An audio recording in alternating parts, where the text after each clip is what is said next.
If frolicking can be done in the air, I think butterflies will take the cake. And just like their origami counterparts, rain ain't their forte. Let's roll.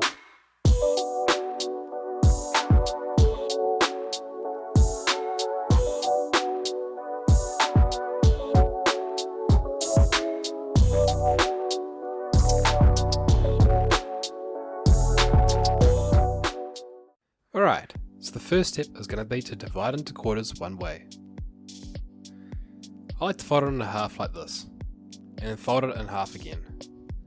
Open it up and make sure all folds are folded the same way. Basically, just means you have to inverse this fold here.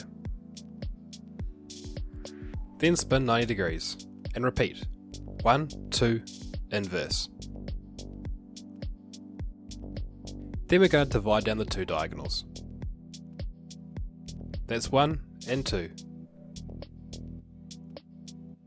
Then flip the project over and fold the four corners into the middle. We only need the creases, so open them up afterwards. That's 1, 2, 3 and 4. Flip the project over again and press these 4 points here in. Now start by partially folding the two side quarters into the middle. We're then going to fold down from these two creases here. Collapse it all down just like this. And of course, the other side.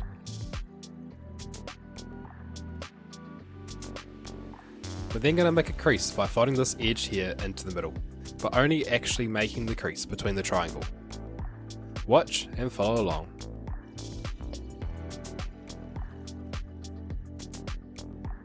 Spin the project around and repeat. Spin the project 90. Now do exactly the same, but this edge into the middle. Again, only folding inside the triangle. Watch and follow along.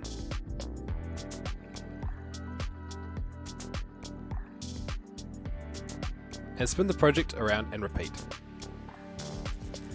Spin the project 90. In one super smooth maneuver, we're going to fold both the sides into the middle, while also folding the top edge into the middle on top. Watch carefully and follow along. I find it easiest by pinching these two together first.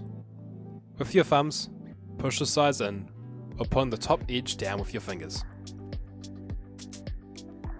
Then flatten everything out.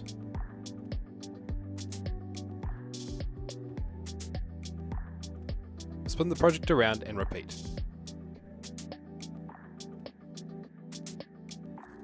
Collapse it like so.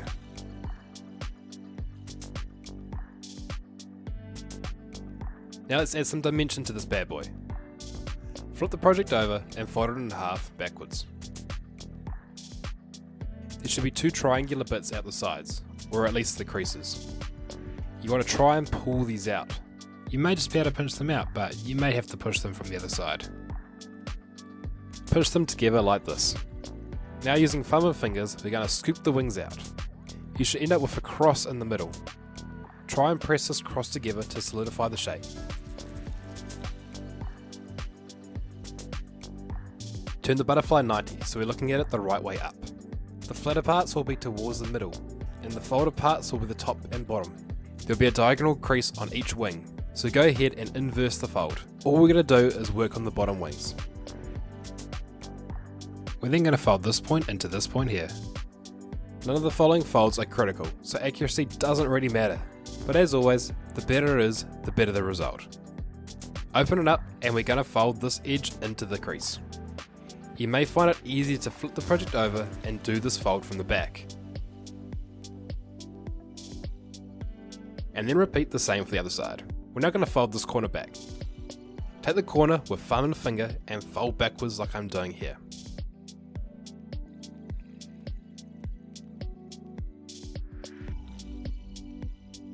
And gently do the same for the other side.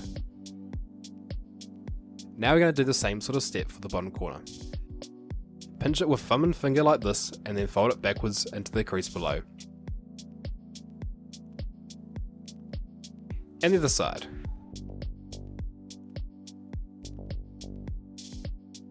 Very nice.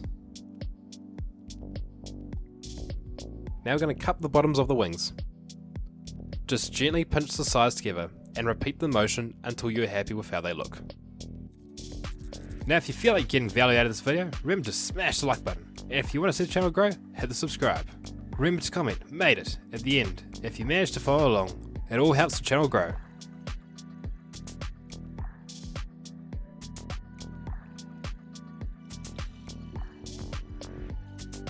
Remember to use the cross in the middle to stretch the butterfly into its final shape. So I decided to create a butterfly pattern on the project. I used a wide marker and then a thin marker to do this. I started by coloring the entire bottom of the wings black with the wide marker. I then used the wide marker to outline the cupped portion of the lower wing and proceeded to use the thin marker to draw the veins. I started by drawing the shape and then went back over the lines to thicken them a little. I rounded all the sharp corners as I went. I coloured the centre bottom entirely black and I did the same with the top.